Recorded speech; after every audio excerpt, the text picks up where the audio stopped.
And hi, everybody. Welcome to another edition of Your Money Radio. Tim Razor, Danny Stewart, Don Vanderboord with you.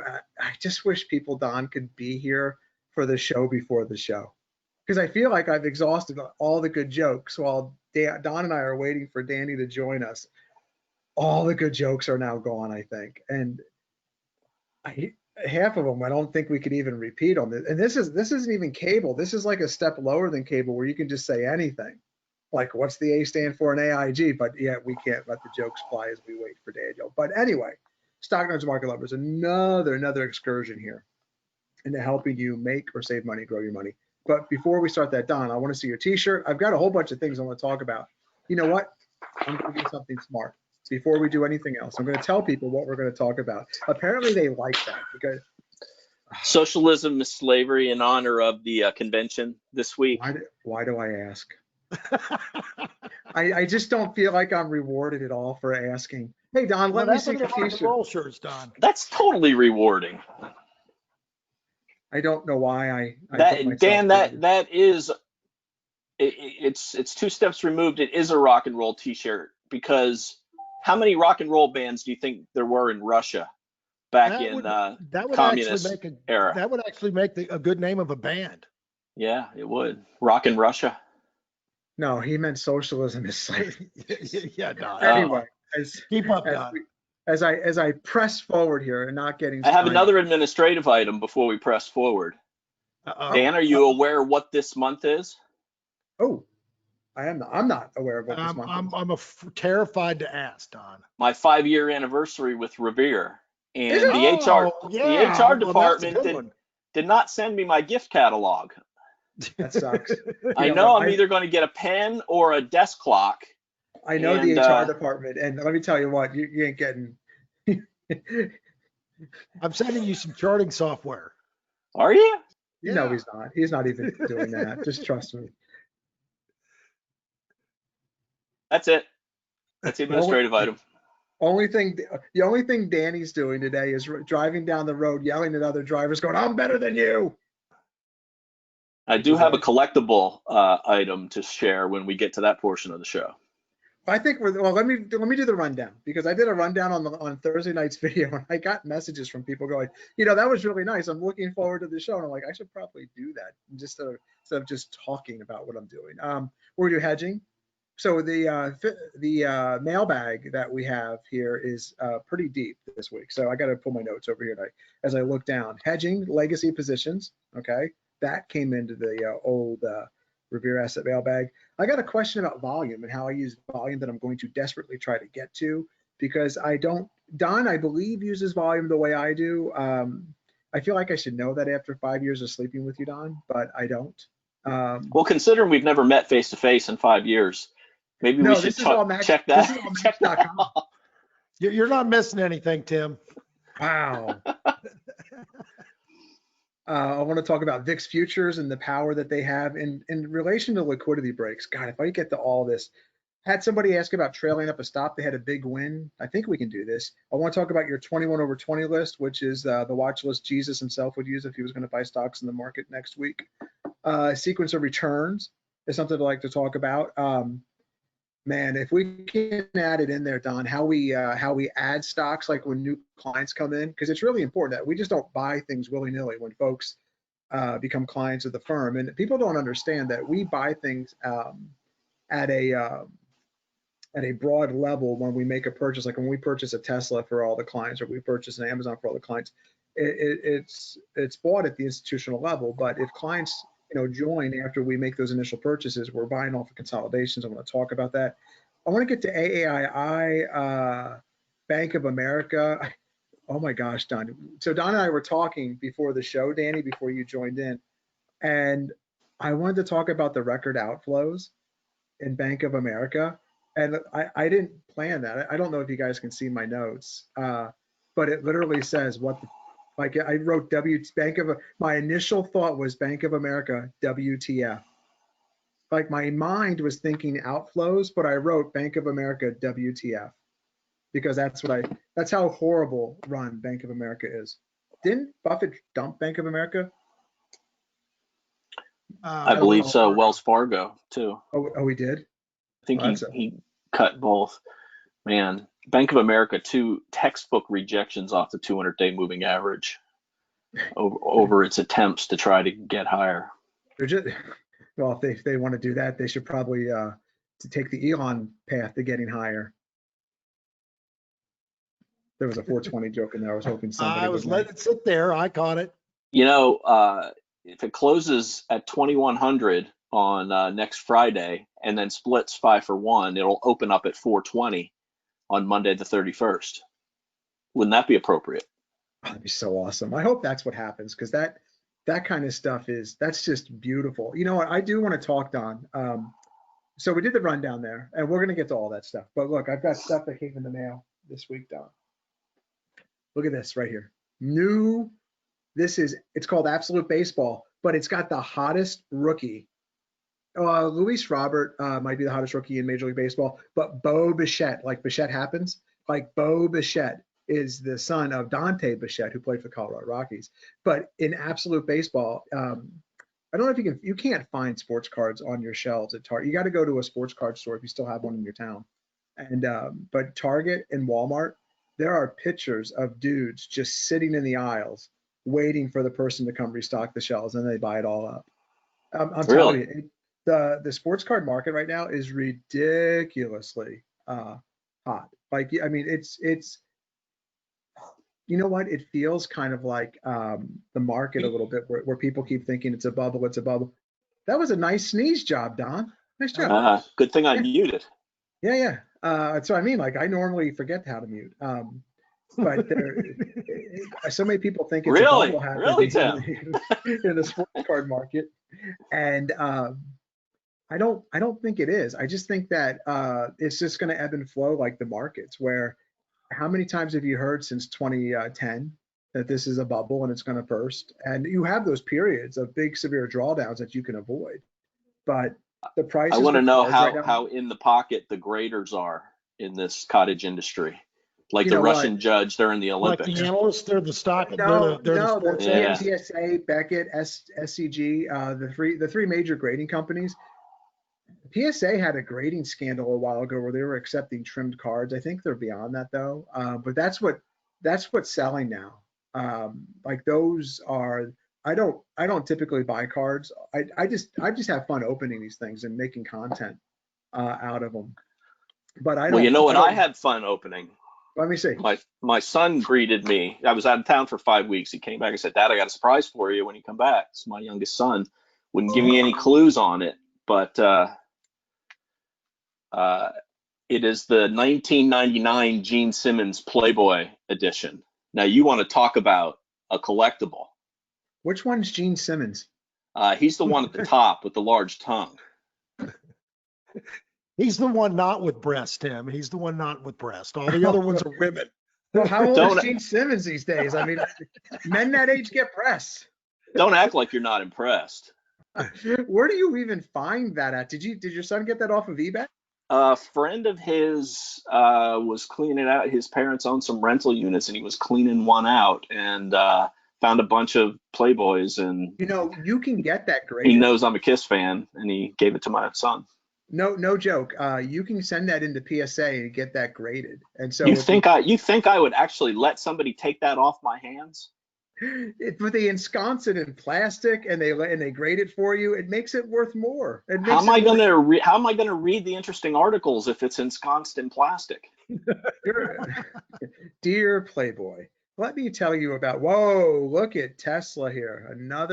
Sorry, got distracted by the squirrel. Ooh, shiny. Well, this is a 2-minute chart. I don't manage off of 2-minute charts, folks, but this is what Tesla's been doing all morning. It went up 2075, shook people out down to below around 2040, and then Don and I were just talking about these moves. Like you could say this is if you want to know, this is a specific ATR I have on these charts that I like to use for support and resistance, and I do trigger myself personally into some trades off of this, but these moves, man, in Tesla have been nothing but short of fantastic. But I'll tell you what, Don, let's do this. Let's pretend that somebody has a large Tesla position that they've had since they went public. And let's say we wanted to hedge. Let's cover that topic first. And then Don is a master hedger. I saw the eyebrow raised, Don. I saw that. Did you? I did, yes. Subtle, but I caught it. So Don, look, Danny, I got Danny's seal of approval there. So Don is really good at hedging legacy positions. And I often ask Don, what's the best way? Because the simple thing would say, well, you just buy some puts on it. And that's not always the answer. And Don has some real creative ways to hedge legacy positions that you might not be thinking of. So let's do that, Don. Lead me through a discussion on hedging. And before we even start, when we say hedging a legacy position, like if you work at AT&T or you work at General, oh, God, I hope you hedged a long time ago. You don't have to hedge if you work at General Electric. You know, the General that Shaquille O'Neal endorses might be worth more than the shares of General Electric. Oh, for the General, let's save some time. Those commercials are the worst, but they're the ones you remember. I'm like, God, do I want the General's insurance? No, it's we're with State Farm. Okay, I'm just saying Shaquille O'Neal's endorsing it, and I'm all in for anything that dude endorses. I love Shaquille O'Neal, those commercials. He's actually a very good businessman. He's good. Yeah, he is wicked smart. What he did with PZZA with Papa John's, I think Papa John's is at it. Real quick, Dob, before we do this. I like PZZA. Look at that PZZA chart, all-time high there. DPZ.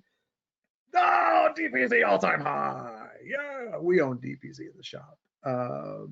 Back to Tesla. Now, why are those candles all yellow in DPZ? Oh, you know what?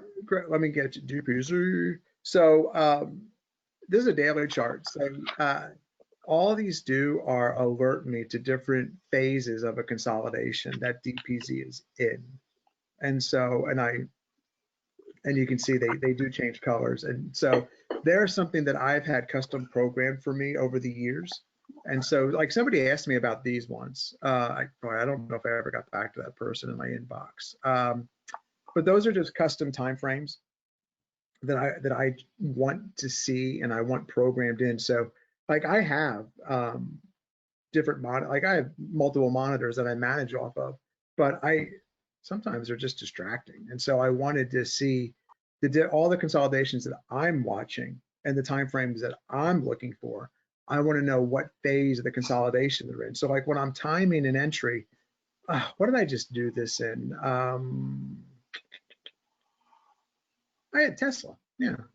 Well, yeah, I was about to say Tesla was one of them. Yeah, Tesla was absolutely one of them. And so when Tesla came down to here, now of course I'm watching the chart, but when Tesla is consolidating here, I'll see a color code up here for myself.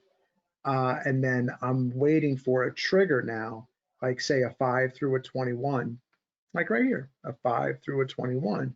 And it's like, okay, this is my setup, this is my jam. And so let me start working a position. And as a matter of fact, that's where back there is where I bought this is like the fourth time I've been trading Tesla this year. And then when Tesla, if you take it down to a smaller time frame chart, like take it to a 30-minute, you can see when you get a momentum stock like Tesla, you're looking for those consolidations. Like there's a flag, and this is there's a beautiful one right here, a little bit right here.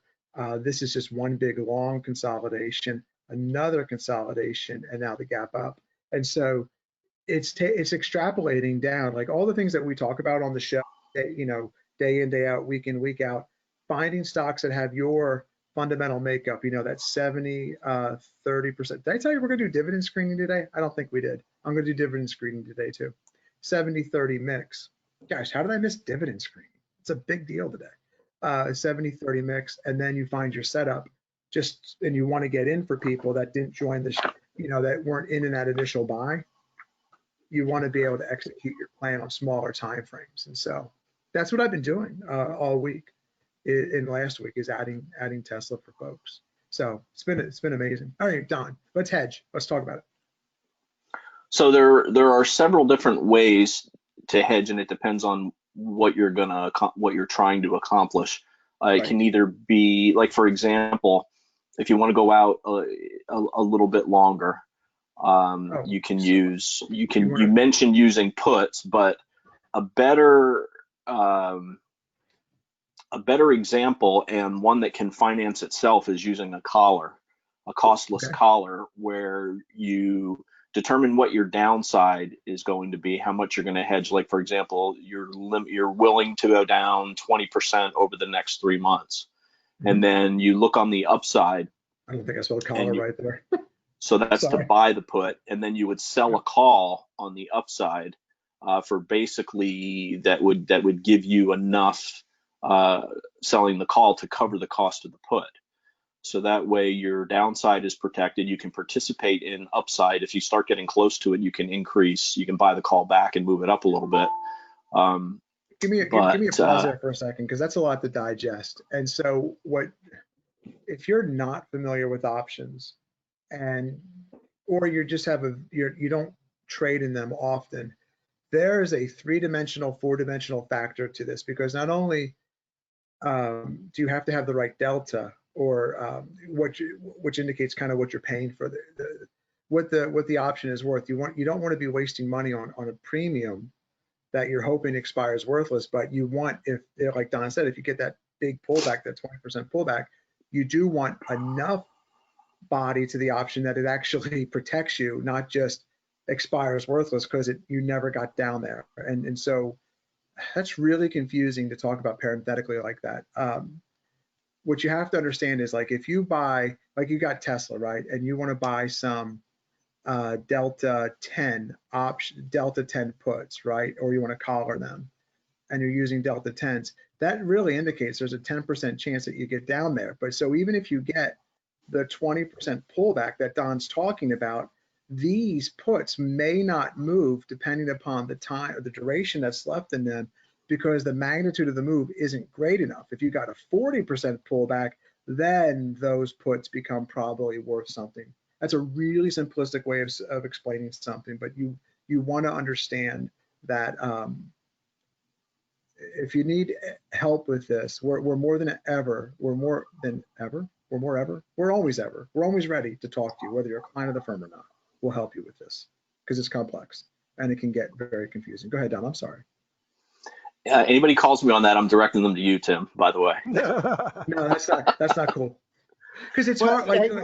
So the bottom line is you're buying a put below the market somewhere to hedge the stock position that you either can't sell, or you got huge capital gains you don't want to sell, and then you're selling a call higher above the stock to give it room to run, and the call will offset the price of the put. Now, what Don's talking about is a zero collar. If the call actually covers the price of the put, a lot of times it won't completely cover it, so you're paying a little bit for insurance.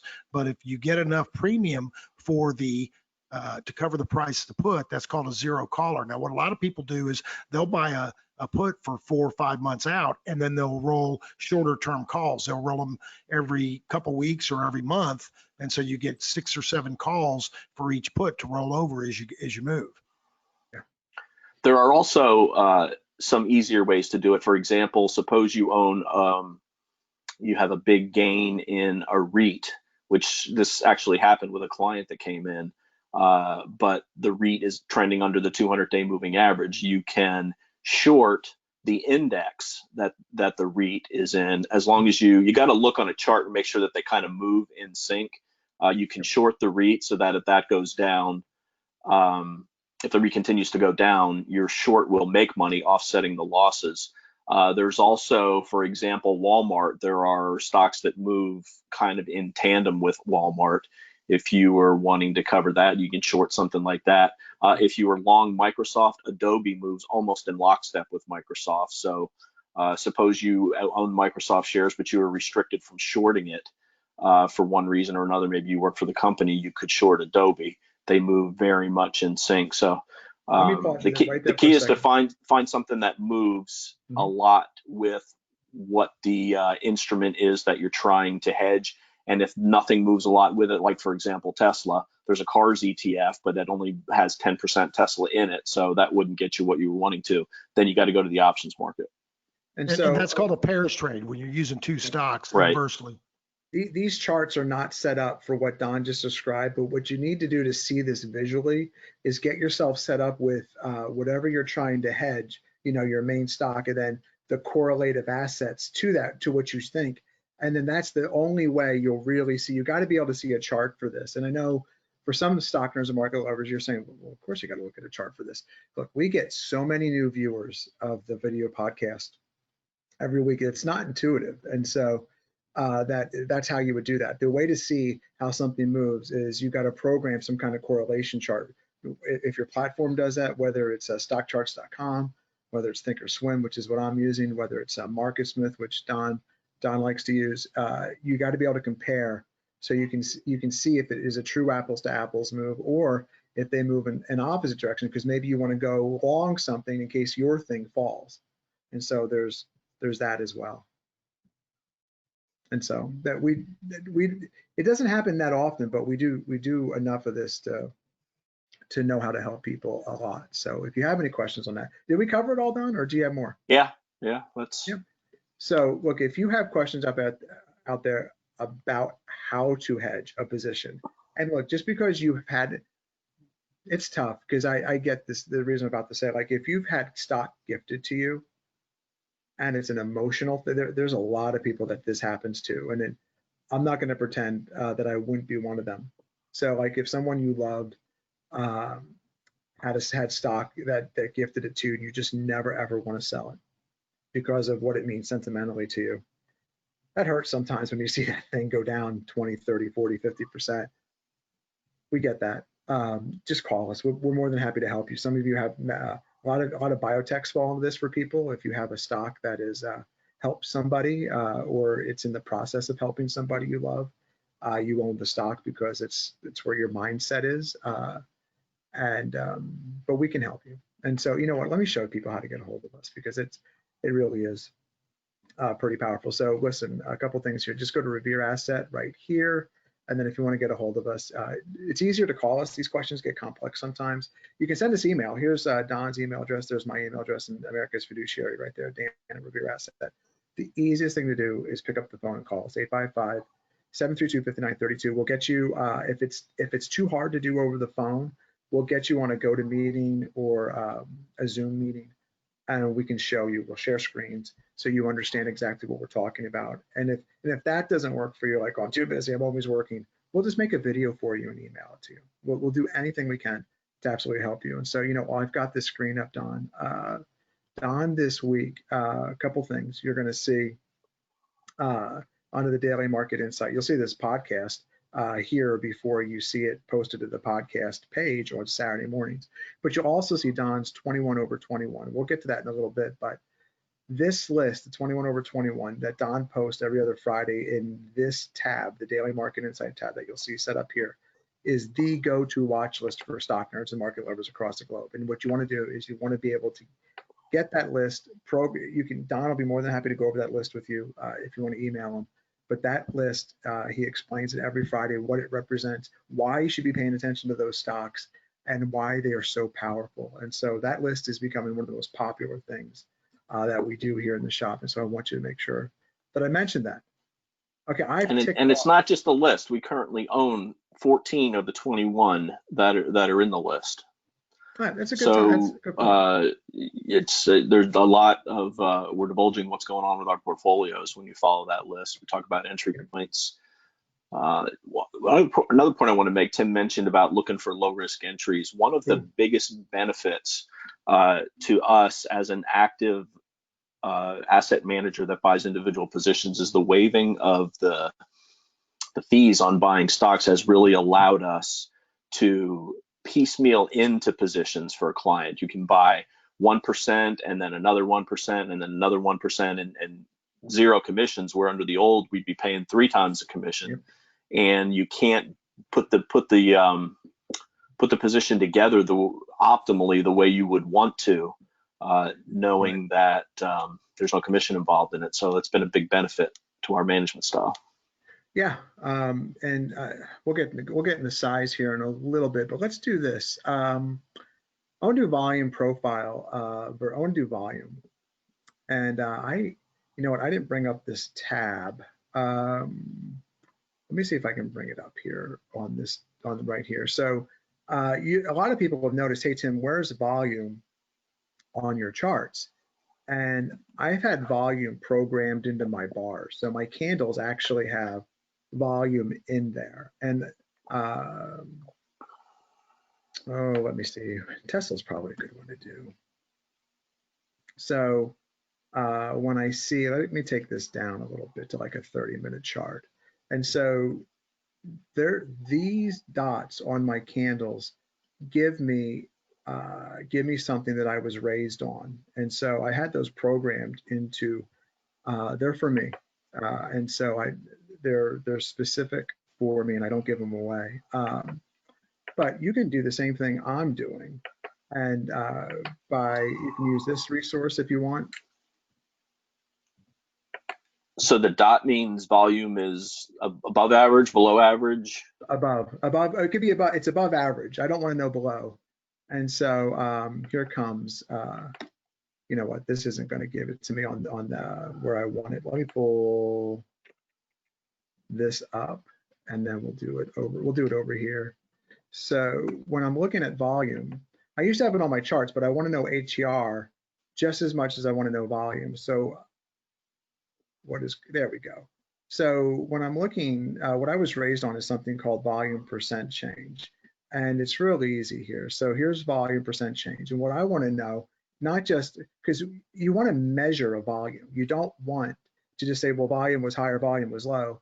And for so many people, what they'll do is they don't quite understand what volume means in relation to what the stock's doing. So I know that this is where I started with Bill in the markets. And so 168 volume percent change in NVIDIA means that over the last 50 trading days combined, NVIDIA is trading 106 at 108 Central Time. NVIDIA is trading 168% higher than normal. That's a really big deal. And so, so what I want to know is, for me, okay, well, I don't typically use these charts, and I want to know programmed into my bars what that looks like. When is it there's a certain percent that I'm looking for, and that's me, and I don't share that. And so it helps me understand when institutional investors are coming in,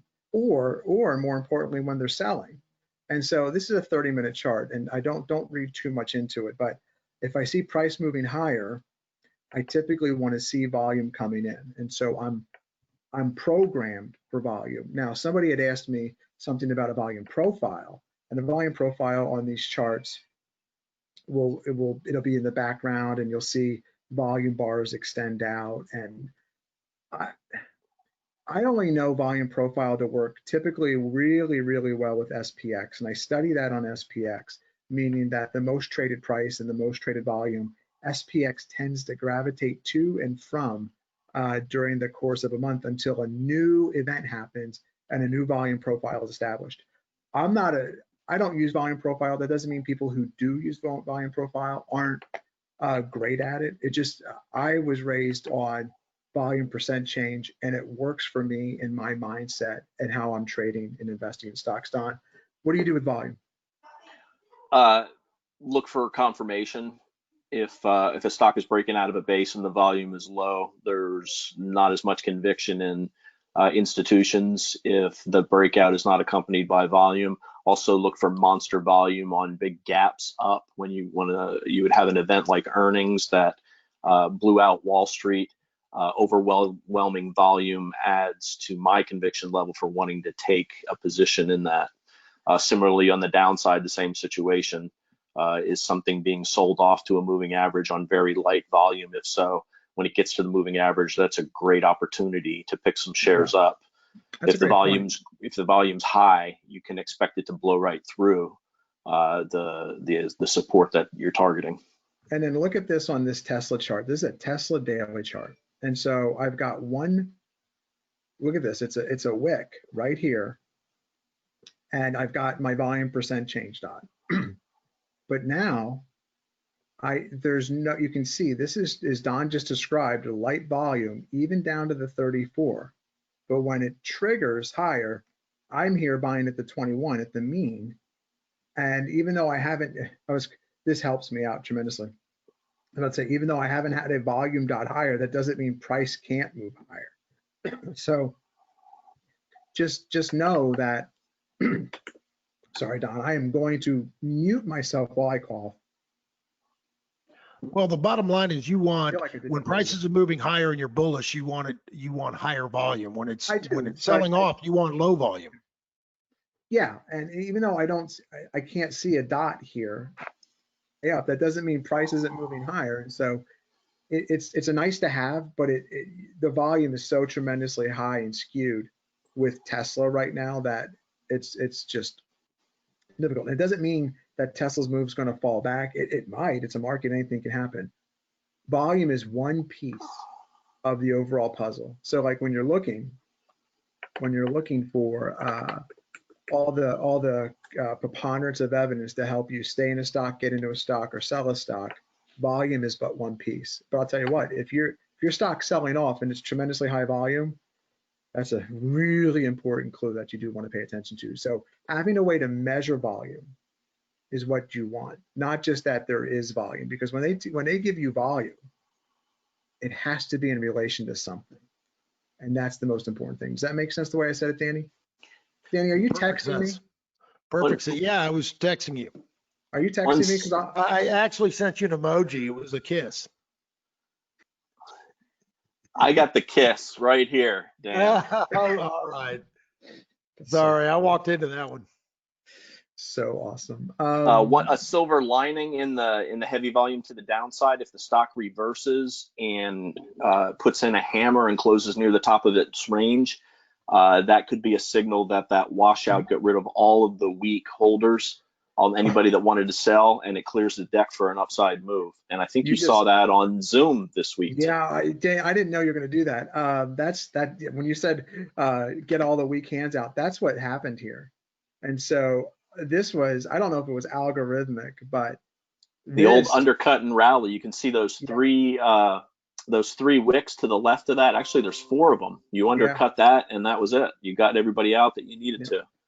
And that's an algo stop hunt right there too. You break below that, the algos they're going to take out all the stops, take it down, and then look for the reversal. And Don and I were talking about this on the morning call, because I think Fastly might have done this too. Don studies Fastly a little bit more than I have.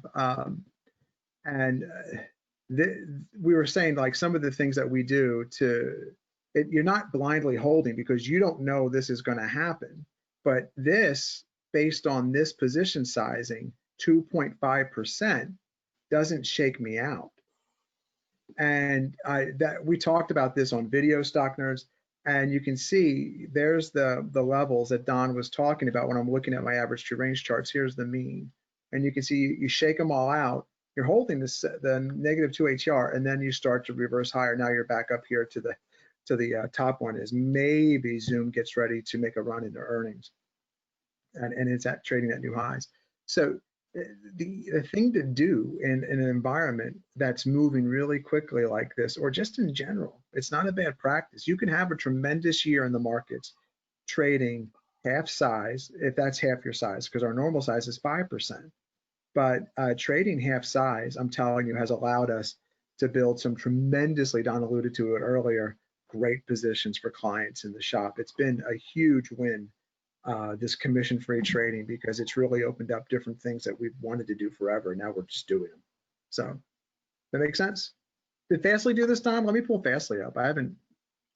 Teladoc did it. Shook everybody out after the after they announced that merger with LVGO. You can see the big red candles there. It took a couple of days for it to get out, to get everybody out. And then sometimes it's just shoot first, ask questions later, but it gave Wall Street an opportunity to examine the deal a little bit more. And you can see money flowing back into it over the last week. And look, there's a lot to be said for smaller position sizing and widening your stops. And we've been trying to document that with you, because a lot of folks, what they'll do is they'll start watching our videos and they're writing down our rules and what we're doing. And you're looking for black and white, black and white, black and white. And we don't just change these things on the fly. We just have experience with it. And when the markets are, when you start getting up to, or you're like, well, Tim, what makes you think it's a volatile market or it might be ready to pull back and we're trading half size? Well, like here's S&Ps, they're trading in this really tight range up here at the positive 2 ATR. Look, you get one more ATR and that makes this even more ripe than it is right now for a pullback. And like the RWM did that, the YMs did that, and here the NASDAQ didn't even get up to the third ATR. Yeah, which I think these indices can run higher, just a little bit hotter. But when you get to that third ATR, like you did here in July, it doesn't have to pull back tremendously, but over the course of several days, you did pull back to the mean. And that's going to be your low risk entry point right there. It doesn't mean you can't go lower. It just means that would be the point that you can either buy the indices or you can just do 2.5% or whatever half your size is. And as it starts to work and clear old resistance, then you can add maybe that other layer on. And so that's the playbook Don and I have been executing pretty much for 2020. Anything to add there, Daniel? Did I cover it? I thought that was very good, Tim. I'm impressed. Yeah. So there's a lot that we do here in the shop that I don't know if we do a very good job of explaining, and we try to because look, as we're trying to empower investors, it's just hard to impart that knowledge. If you're newer to our approach, like I think it takes a week, not a week, 3 weeks, a month of looking at the markets the way we look at them. There are so many people that will start watching our videos and we just know they give up because it's easier to just go buy it. I don't want to put the work in. And we do the work for you. We're just guiding you through it. And the way we look at markets is not what's taught in academia. It's not the way it's taught really anywhere. And so, and it can be dry. And we try to make it as thoughtful. Well, it's not pie chart and move on. Yeah, because, and that's the thing, like when you're at Raymond James, Bank of America, Morgan Stanley, what's the pirate ship down in Tampa? No, I said Raymond James. Edward Jones, the vacant Edward Jones Dome, just like Edward Jones, vacant. Anyway. It is vacant in St. Louis. Yeah. The whole dome named Edward Jones, vacant, just like their managerial style. And you do have to do the work. Everybody's a genius in a bull market, but if you want staying power, you've got to be able to navigate the harsh pullbacks in the bear markets. Knowing when to get out is as important as knowing what kind of an environment that you're in. And I'll tell you when it really becomes what Don just said, when it really, really affects you, stock nerds. If you are still working, one, God bless. I mean, it's a blessing to still be employed. But we see it. I mean, time immemorial. When a client or potential client is approaching retirement or has hit retirement, it's like a different light switch has gone off in their heads because now there's no money coming in that they're contributing to their accounts, whether it was matching from your company or whether it was just you diligently saving every month from your paycheck. You would be surprised the risk parameters that change when somebody no longer has the ability to paper over mistakes as easily. And it is astounding and it's scary because what happens is you go from balls to the wall to whoa, we're buying utilities. Aren't utilities risky? And like there's no rhyme or reason to the thought process sometimes. Every opportunity for the sky to fall is an opportunity for the sky to fall, and you shouldn't be in the markets. And what we're trying to do for you is give you a process of rules that help you make logical steps into the market and help you get out of the markets. But it was one of the biggest eye openers because a process is a process, no matter if you're 25 or 65. And so many people get so good.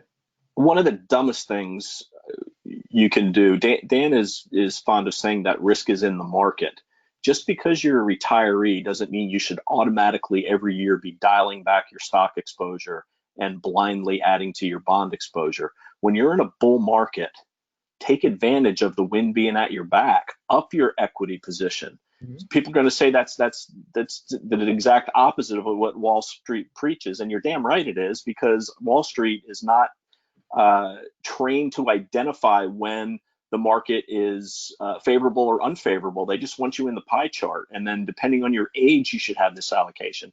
That's ridiculous. Well, yeah, but on the flip side of that, not only that, bonds right now, because of the interest rate environment, interest rates are almost zero. So even treasury bonds, investment grade bonds, you're only paying them for capital gains right now. They're not paying enough interest to even make it worthwhile. And when interest rates rise, those things are going to have double-digit losses quickly. They're going to act like tech stocks. And so, Don, you're talking about, well, once you retire, the older you get, the more you go from stocks to bonds. And they're telling all these retired people, you need to increase your allocation to bonds. And this is probably one of the riskiest times in my lifetime that I've seen for bonds, because just 1 or 2% rise in interest rates, you're going to see bonds go down 15%, 20% easily. Well, the thing, when Danny says pie chart, the easiest thing for someone at Raymond James, Edward Jones, Bank of America to do is place you in an age appropriate style of investing and then not talk to you. And then when you don't make as much as you could have, say, during this period of springs in the summer, well, you said you were your risk tolerance was low. Well, no kidding. The sky was falling out with the pandemic. Of course, my risk tolerance is low. But the hands-off approach is actually the most dangerous investing style, which is it's beyond me. Well, it's not beyond me. The marketing from these firms is amazing. That you think that they've convinced America that the best way to drive the investing car is hands off.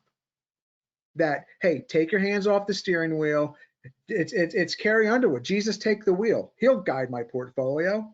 And it's the worst advice. Like you've got a person, I'm sorry, Danny, you've got a person who looks at your portfolio. He doesn't even know what he's doing. He's just going to look at your portfolio once a quarter, twice a year. And when it doesn't perform, well, Bob, what do you want to do? What do you mean, what do I want to do? I want you to effing take control of this thing and figure out a strategy. That's why I came to you. We get so many people that come to us because of how the brokerages and these nonsensical advisors convince you that hands off is the right way to go. It's the worst strategy in the world. There's very few things in this world. I'm trying to think of one of them and I can't.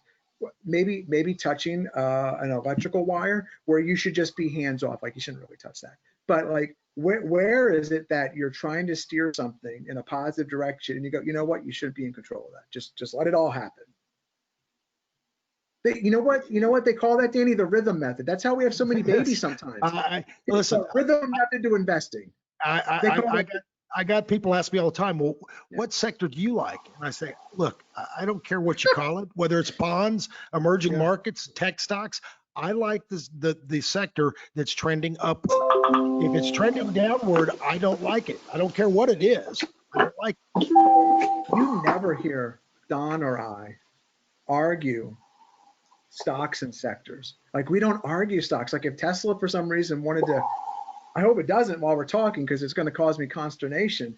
But if Tesla wanted to go to zero while we're on this podcast, what we're going to do is sell it.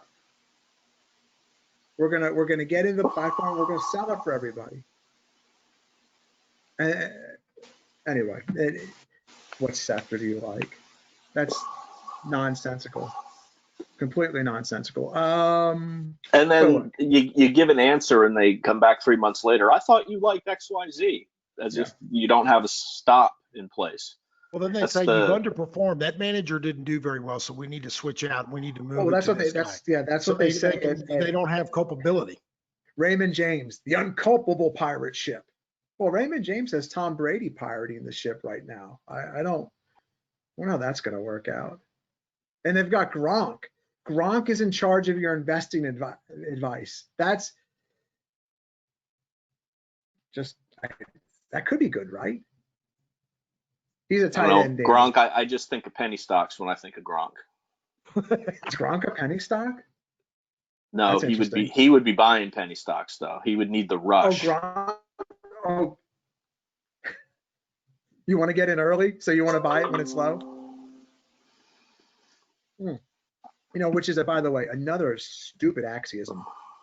Look, and I Is say it, but I want axiism? to Wait point a this minute. out. Is axiism a word? I said what did I say? Did I say You said axiom? axiism. Well, hell, it's a word now. If I said it, print it. It's a word. Dan, what do you say? Well, hold on. We're going to Dan for English language. It's axiom, Tim. Well, if I Axiom. bring it up, I need a judge somewhere. Yeah, it Axiom. certainly is a Tim. Whoa, hurtful, just hurtful. That would be AXIISM, axiism. You know that that's not a word. Ism. Speaking of Two I's. Axiism. No, yes, that's not a word. That's not. so here is Tesla on a weekly chart. And I want to point this out to you because so many people don't have patience.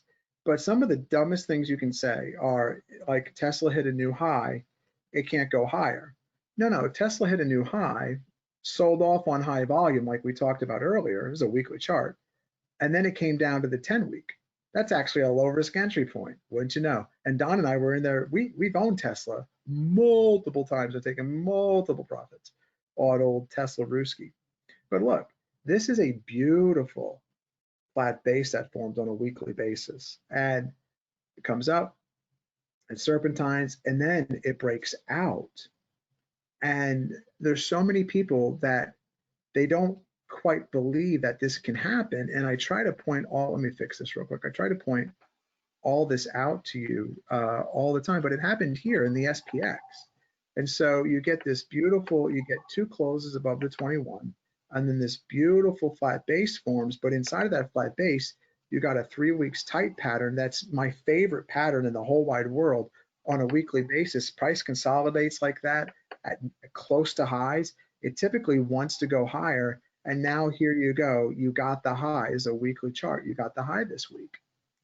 And we've documented it. But what happens to so many stock nerds and market lovers, it's not that I want you to be uninformed, but when you're listening to the news, you can't let that not pervade your thought process. Or you see an economic report that supports your point of view, like your internal belief, it's going to affect you.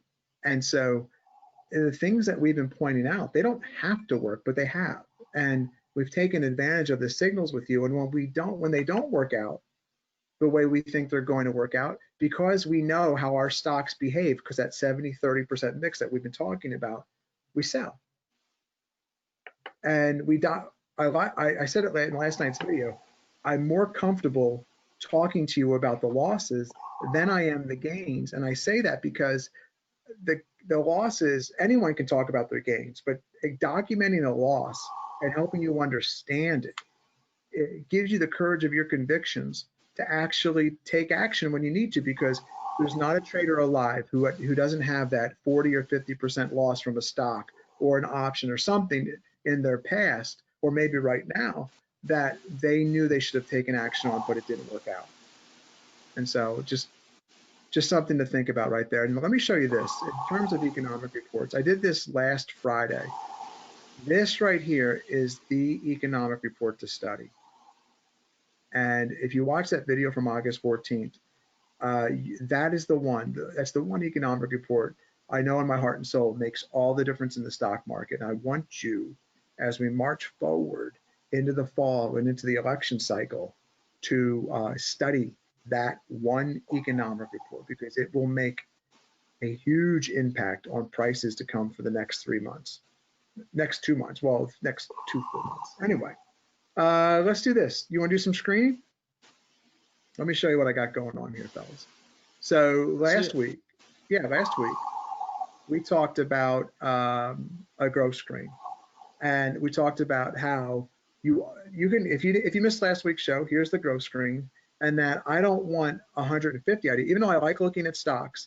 So many of you think it's a badge of honor to look at 3,500 stocks over a weekend, but you don't know which ones to pick. I want my screens. I hate these pop-ups on FinViz. FinViz is a free site, and so I always try to bring you stuff that you can do at home for free. So FinViz is the site you can program this on. But I want stocks that are on the cusp of potentially breaking out higher. And if you look at these mini charts, look at the consolidation to the right on Amazon. Look at Dexcom's consolidation. Look at EPAM. Look at now. Let me scroll up. Look at PayPal. Oh, what did I just do there? I hit a chart. I'm sorry. Look at PayPal. All these stocks. Oh, we just bought PayPal. Look at Take-Two. Tell you these. There's Take-Two. They all have a fundamental and a technical look to them, and they're powerful formations. But somebody asked us, Don, can you do a dividend screen? They want income. But before I show you my dividend screen, Danny, you got to give them the dividend talk, because dividends don't matter if your capital falls. And so Danny has a really succinct way of saying it. Go ahead, Danny. Well, look, if you get a 5% or 4% dividend, your stock drops 25%. Did you make money? No, you're down 20% and you had to pay the tax on the dividend. So a lot of it's okay to invest in dividend stocks, but you still have to have a sell discipline regardless. That's exactly it. And so if your stock falls 30% and you're getting a 4% yield, who cares? So dividend. And alternatively, or also, if you had a sell discipline, so it pulled back 5 or 6 or 7%, you sold it and it dropped another 25%, and then you bought it, your dividend yield is not 4% now. Now it's 7 or 8%. Yeah. And oftentimes people use dividend or yield as an excuse of not to sell because you're waiting for the bounce. And some of you will say, well, I'm getting paid to wait. Are you? You never really measured the opportunity cost that comes with that. And so I want you to be able to, actually measure that and understand that. And so I'm going to show you the div grow screen. Are you ready, Don? I'm ready. Let's do it. So here we go. It's called the Div Grow 2000. How do you like that title? Let's just start with the title.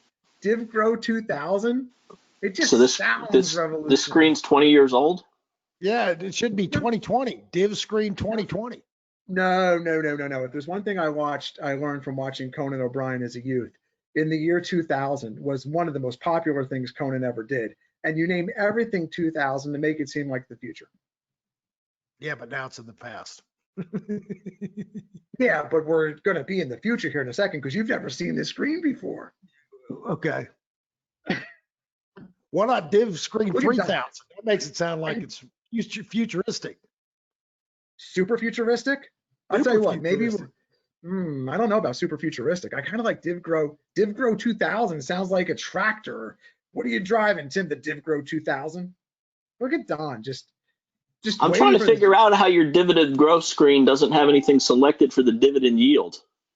I didn't pull it up yet. I'm about to select it. I got hung up. All right. I got hung up on. Okay.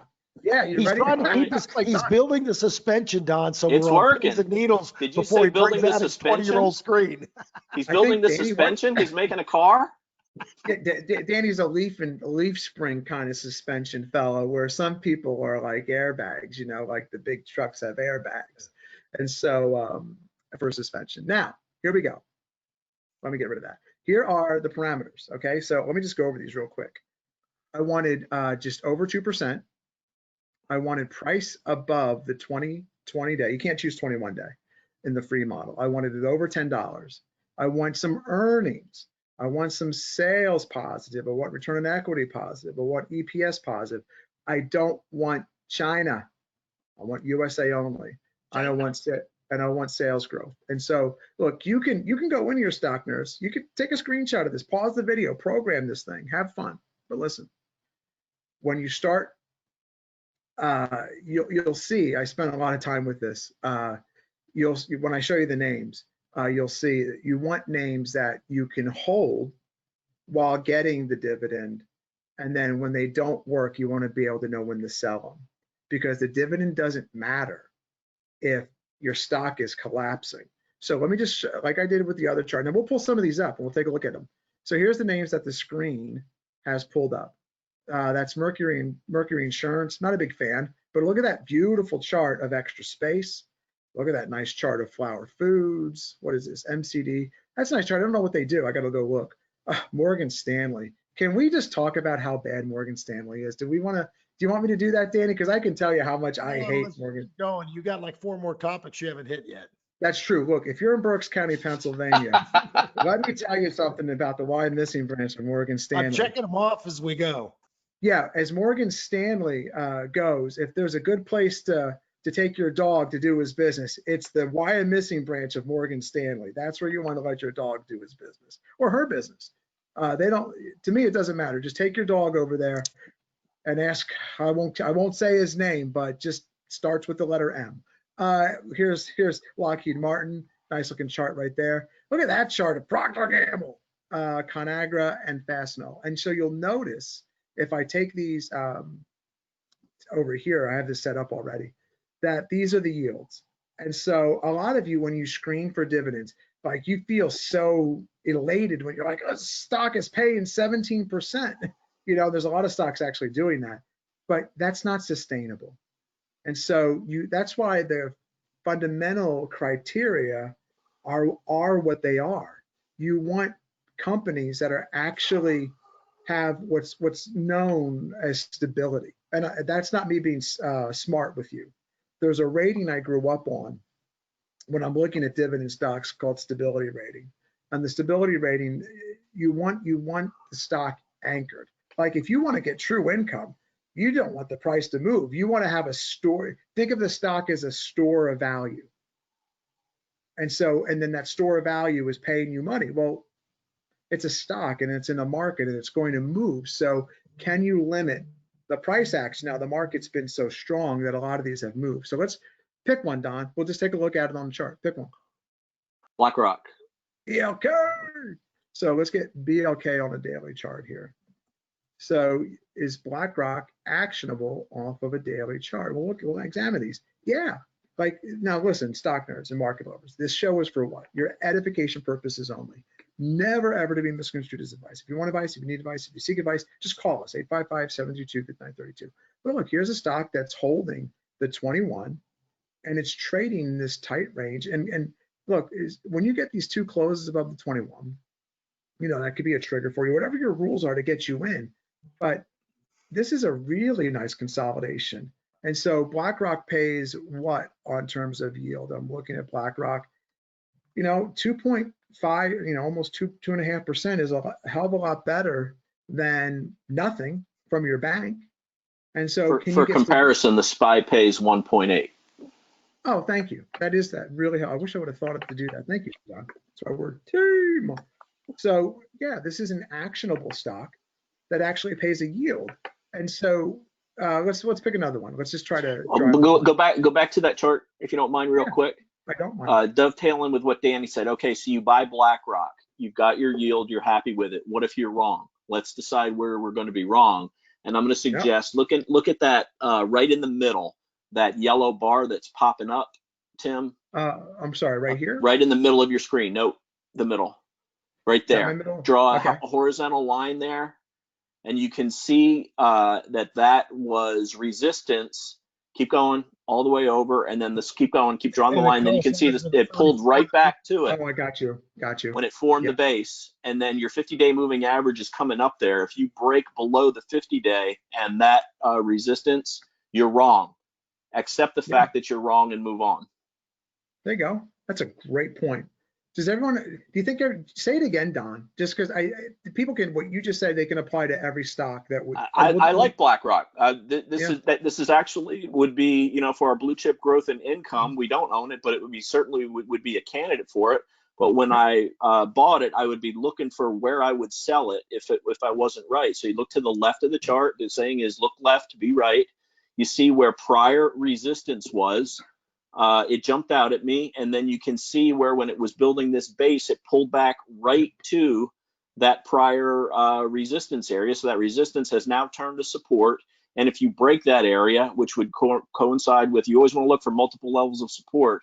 That red line is coming up to it. That's the 50-day moving average. If you would break below there, you'd be out with a minimal loss, and you just move on to the next idea. And you just gotta accept the fact that you're not going to be right all the time. And the 50-day moving average, 3% below there. So you get out. And I'd like to make one point. I'd like to make one point. So Don was just giving you an example. He was showing you before he bought the stock, he knew exactly where he would sell it if it didn't work out to keep his losses small. That's not just with the blue chip growth and income. That's with protection. That's with stock and ETF. That's with whenever you are buying an investment, whether it's a stock or ETF, you got to know in advance before you pull the trigger to buy where you would sell it. Yep. If you aren't doing that, or if you don't have an advisor that's doing that, that's a rookie move. That is not, professionals do not do that.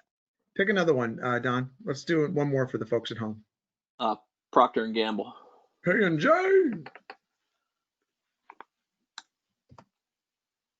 Okay, so now this one is at new highs today, man. This is tough, and so you haven't gotten. Let me do this real quick, Don, because you have not had a pullback to the 21, and so you're like, well, Tim, I really like Procter and Gamble. You have to be willing to see the consolidations on smaller time frames. Like start working down 195-minute charts. You can start taking them out there, or sometimes you just miss them. Now, when you go down to the lower time frame, does that mean you're also going to sell on the lower, based on that lower time frame? No, I'm looking to sneak in typically. So I know that might be a little backwards, or it might be contradictory to some folks, but I'm not taking them off of 5. It might look like I'm triggering off of smaller time frames. I'm sure as hell not going to sell off of a 30-minute chart. I like the daily setup, and now I'm looking for those smaller consolidations inside of the larger overall pattern of the stock, and I'm looking. So that's a situation where you'd shrink your size down because you know you're buying off of a lower time frame. It's only the rare, super rare occurrence where I might go bigger, but that's so hit or miss with me. I mean, I don't normally do that. I do what you just described. 2.5% of a 5% position, and then if it pulls back, well, then I'll get the other 2.5%. And if it just keeps running, at least you're participating. All right, Procter and Gamble, Don, you want to break it down? Yeah, a little. It's a little bit extended, but back in January, February, you can see even December. Let me get this to a daily chart. I'm sorry. Let me get this to a daily chart. Okay, go ahead. You can see back in January. Well, you're not going back that far if you do that. There we go. Yep. Look before the big drop. You can see where all the resistance was, right in that area there. A lot of resistance there. So that, and then finally on the right side of the chart, you broke out above there, right at the end of July. 728 looks like is about where you broke out. That breakout shouldn't fail. So any pullback should be contained around that 128 to 130 area. So your risk is from 138 only down to, maybe 128. Yep. And you've got the 50-day moving average right now at 126 and heading higher. So that gives you another level of support. But obviously understand what you're looking at there with Tim. Procter & Gamble is extended. It's at the +3 ATR. Now, some people might be frustrated, like Procter & Gamble does not give you this massive yield. And look, you can choose. I've spent a long time with the screen. You can choose all kinds of yields. You're in control. But what you need to understand is your yield is only as good as the quality of the stock. And you're like, well, and I want to tell you the wrong measure of the quality of a stock.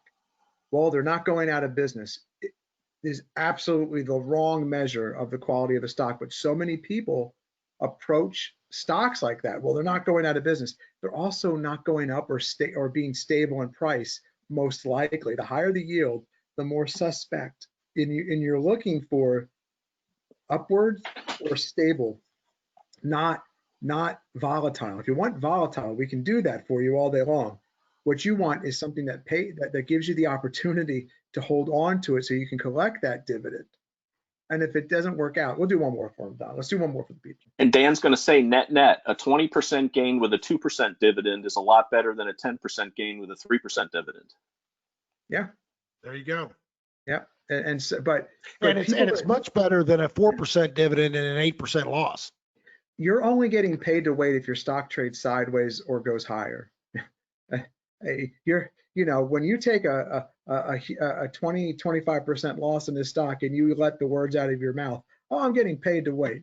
You're lying to yourself, man. You wish you didn't own that stock. I know. A great spot to buy quality dividend stocks is off their 200-day moving average, because if it breaks below there, you got to get out. So above average dividend, right at the 200-day moving average is a good combination. You can screen for that too. You know what, Don? It didn't turn up very good names when I did that.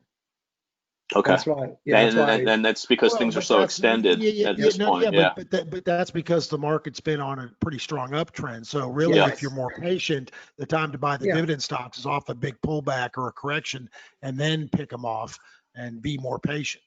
Let me give you an example. Starbucks right now is just below the 200-day. It's got a 2.1% yield. If that if that would get above 80, that puts it above the 200-day moving average. Which is my orange line right here, folks. Right. That's the 200-day. Yep. Decent. Again, we're always looking for low risk entries, and Starbucks, hasn't been. It can't get above the 200-day moving average. So if it does, you see where it failed there, right? A little bit to the left of where you got your arrow. So it failed once, it failed twice. Bank of America did the same thing. How many people tried out on TV that you got to own the banks? Just awful. If it does get back above it, that's a change in character in it, and it's something that you can take a position. And if it's a false breakout, fine, you're out with a very small loss. Yep. All right. Boy, do you like that screen, Danny? I mean, you can be honest. If you don't like it, you don't like it. Well, I like it if you're screening for dividend stocks. Yeah. I mean, it's a good way to cull through and trim it down, because like you said a while ago, people think they're cool with or think it's good to look at 3,000 stocks. Hell, you don't even want to be looking at 50 stocks or 100 stocks.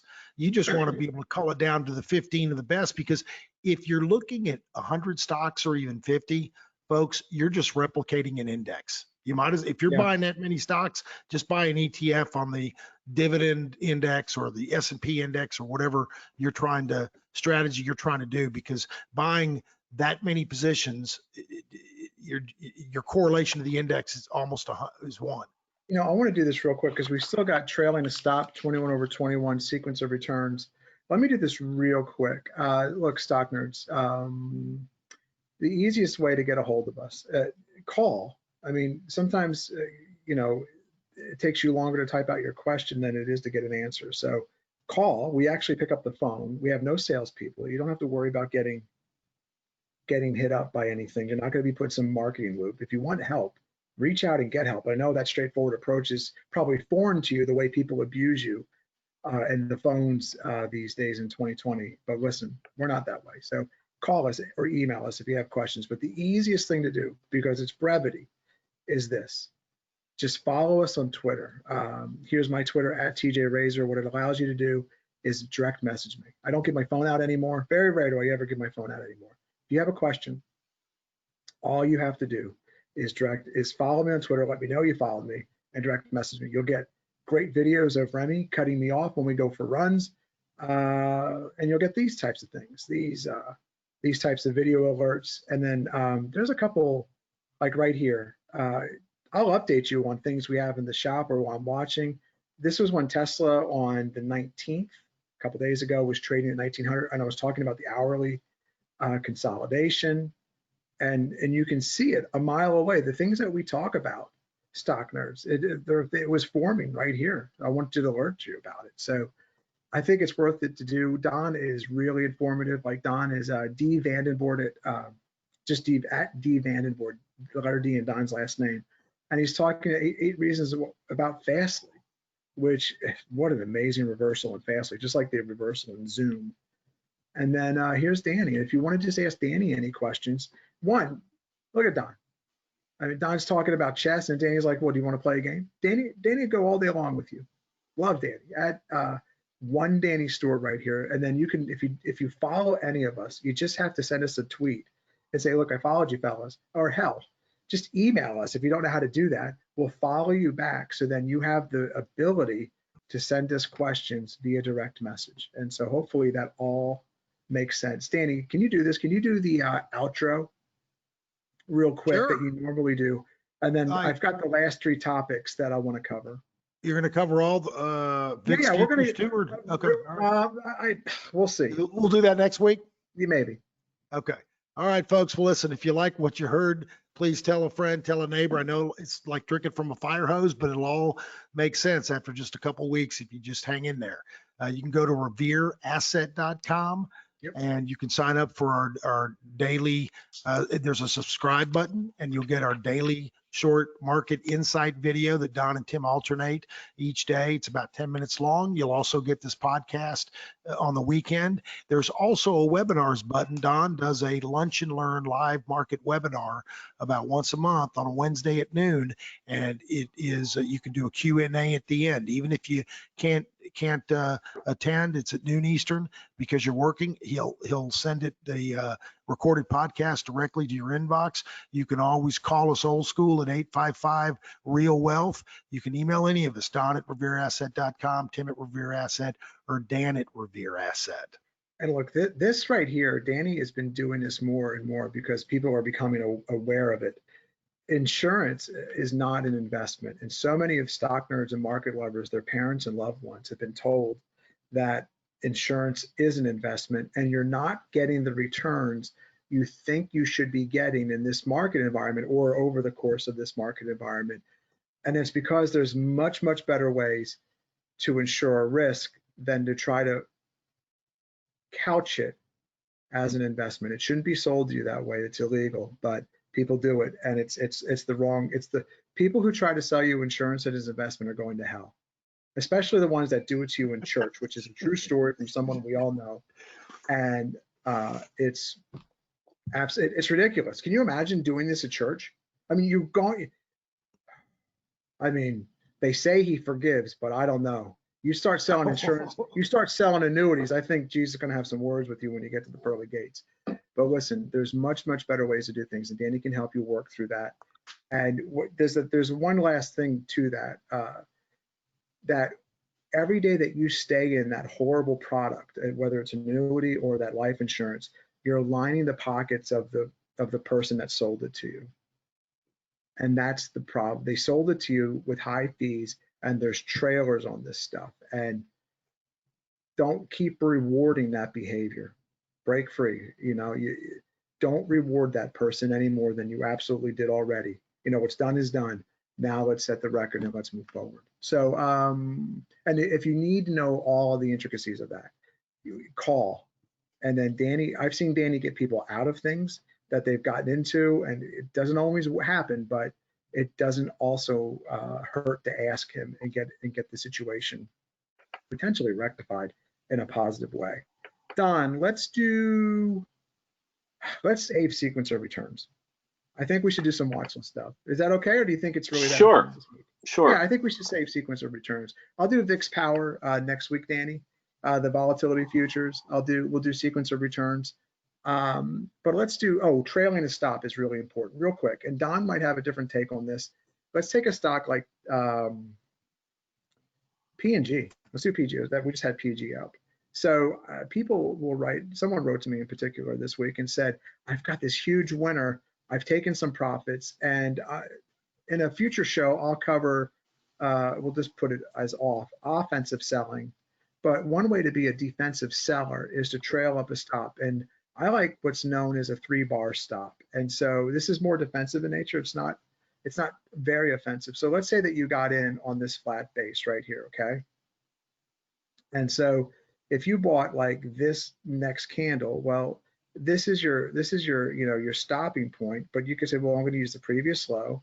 And then as you progress 3 bars, 1, 2, 3, that's your stop. So if you close below that level, that's now your stop. And then you progress 1, 2, 3, that's your stop. And you just keep trailing up your move, and it keeps you in it. And you don't have to sell your entire position. Like get this gap up on earnings, 1, 2, 3. Okay, we close below this bar here. And you can see you haven't closed below it. But if you were, maybe you sell half, and then if you keep going down to the 21, you can sell the other half. But I'm a huge proponent of using a 3-bar stop because it keeps you in a move. And then if the move's good, because what happens when you get a big winner, psychology takes over.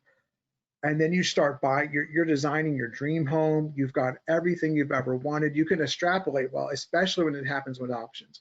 Let's say you've got a 100-point move, and it's really easy because a lot of people have 100-point moves, and they bought Delta 70 or Delta 50 or Delta even 30 options in Tesla, and you're sitting on a lot of money. And then what happens is when it starts to reverse, you don't believe it.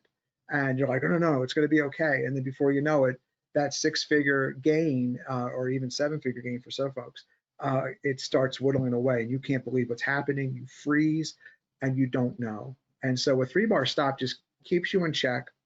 And like I said, the easiest thing to do is you don't have to sell it all. You don't have to blow out your position if you don't want to. But if you want to sell half, it gets you to take action. But you need action. And so when I'm looking at stops, I like to use a 3-bar stop or 2 closes below the 21. Always works for me, but I like trailing a stop when the question came over to me as nervousness, and that's probably a misrepresentation of the person because I haven't ever really spoken to that person to know if he or she was nervous, but I got a sense of it. So Don, what do you have? Any thoughts on stops? The Investors Business Daily did a study on some of their leaderboard stocks, and they came to the conclusion that if there would have shown patience and only use a weekly close 2% or more below the 50-day moving average, that it would have kept them in a lot of leaders longer, and their gains would have been almost double what they were. So I know it's hard to give back that much very often. I myself tend to use 2 closes below the 21 or 1 close and a move below that low. Yeah. But the 50-day break with heavy volume and a weekly close below it is a good that's as long a term exit as I'm going to use.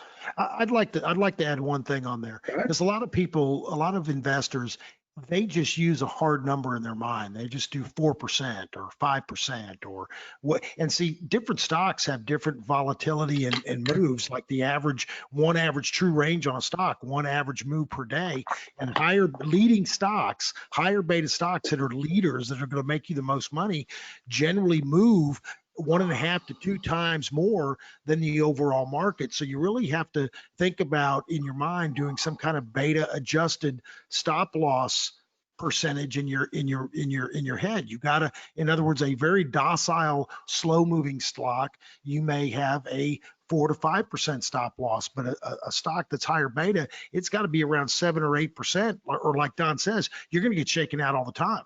That's a great point. A lot of traders use a 2 ATR stop on their first entry and then determine where that is and then position size based on that. And what's interesting about that is it depends. If you have options, sometimes that luxury isn't afforded to you. And I know it's real easy. A lot of people get excited about options in this market environment when you see some of these stocks making these huge moves. But if you go back to a Fastly or a Zoom, like we have shares, and this move with options will, I mean, unless you went out with a far duration, with a leap, no, well, not even a leap, but just enough in the money to stave off the decay of, I mean, that's a big move. And so you triggers to get in, triggers to get out. But if you've got a large gain, shares are so much easier than options. It removes a level of complexity that you don't need.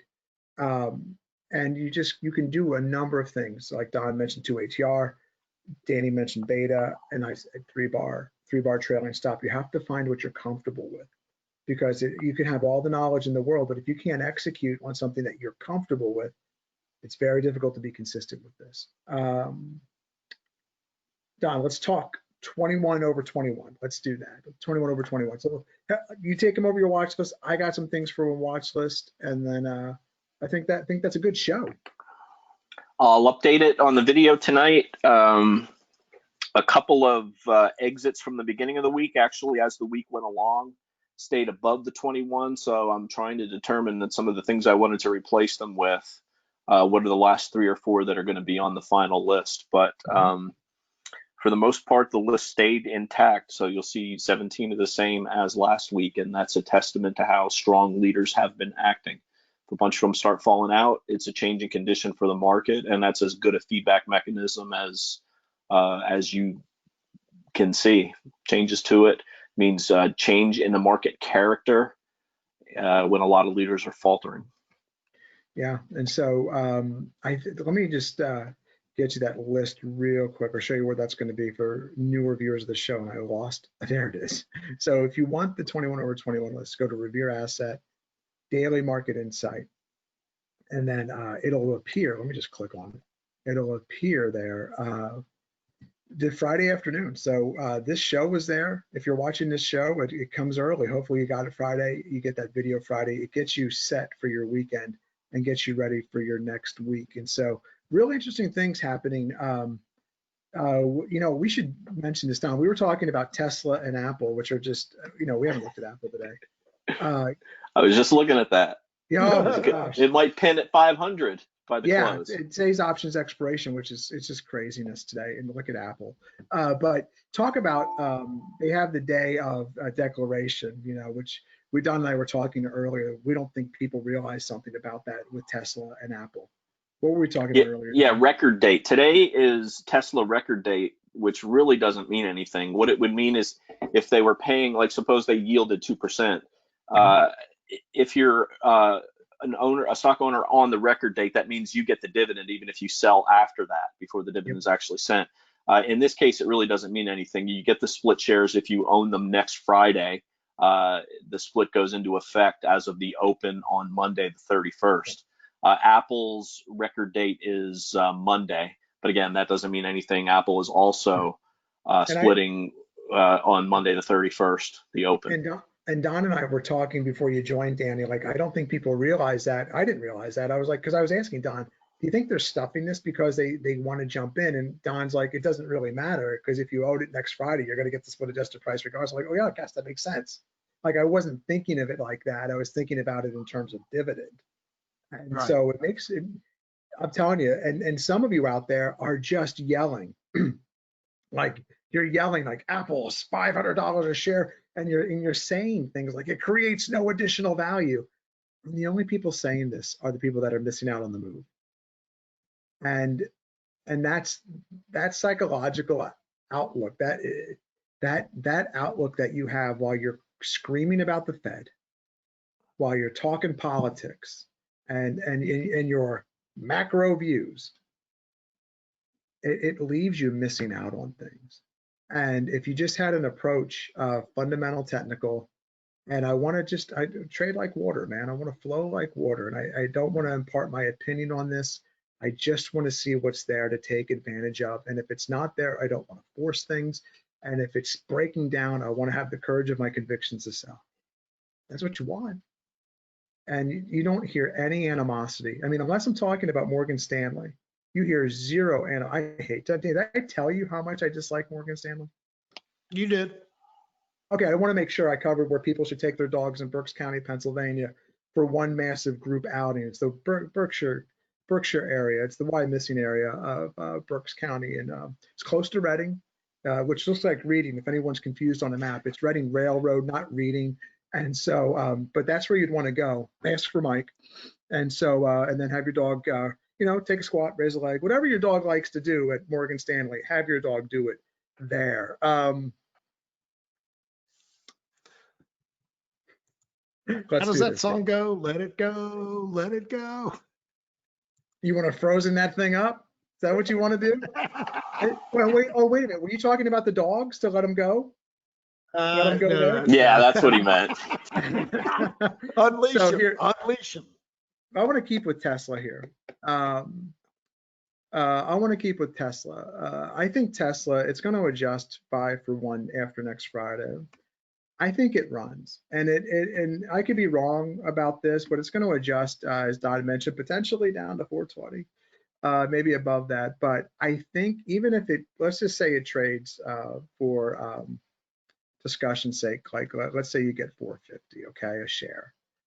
There's a part of me that thinks that the perception, I'm saying perception, is that it was great here. It's better here because so many more people now are able to, and I think it runs. And Don and I were talking, Don was mentioning Qualcomm, how it hit a plateau. I said, Apple, the last time it split, the stock didn't act well. I'm so excited to see how Tesla behaves, because I think the psychological nature of Tesla right now is that it's more of a, listen, I'm using air quotes here, that if it was a great value at 2100, it's even better at split adjusted 450, and it's going to run from there. I don't know how high. I mean, eventually it's going to pull back. Everything pulls back. It's a market. Everything reverts to the mean eventually.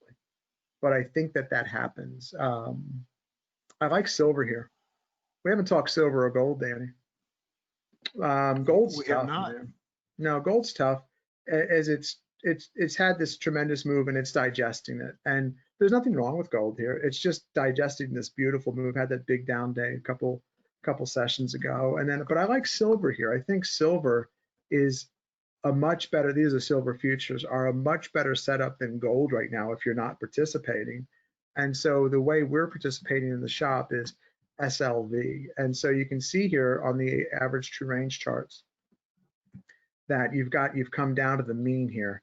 That's if you don't have it, to me, that's the low risk entry point. Just holding this somewhere in the vicinity of this, the zone of consolidation, which I've drawn poorly with my mouse, and maybe you're looking for it eventually to get itself back up here to that third ATR. I think that's what happens. It's just not going to happen today. And so I like that. It's also options expiration, and the Mondays after options expiration are always interesting. And one last one. Danny, get ready to take us home, okay? I'm ready, baby. I'm ready. Just give me one last one here. I like Amazon a ton here.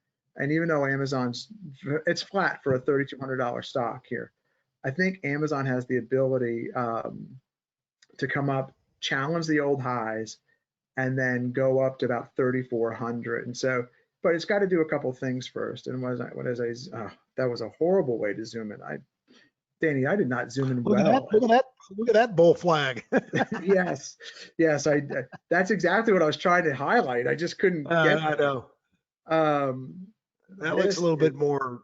That's beautiful. And if you can take out, 3340, 3350, I think you're on your way up to 3,400, and that coincides with the third ATR. So if you're looking here, that's 3 ATRs above the mean, 2, 1, and there is the mean. If you're new to all that work, we covered all the time, but there is what the mean is. And then that point, I would say, could Amazon do one of these? It could. You could trail up a stop, but just know you're right for a pullback, and you want to have your sizing right, because Amazon, when it corrects, it wants to pull back hard. So Danny, well, Stockners, let me just say this real quick. Thank you.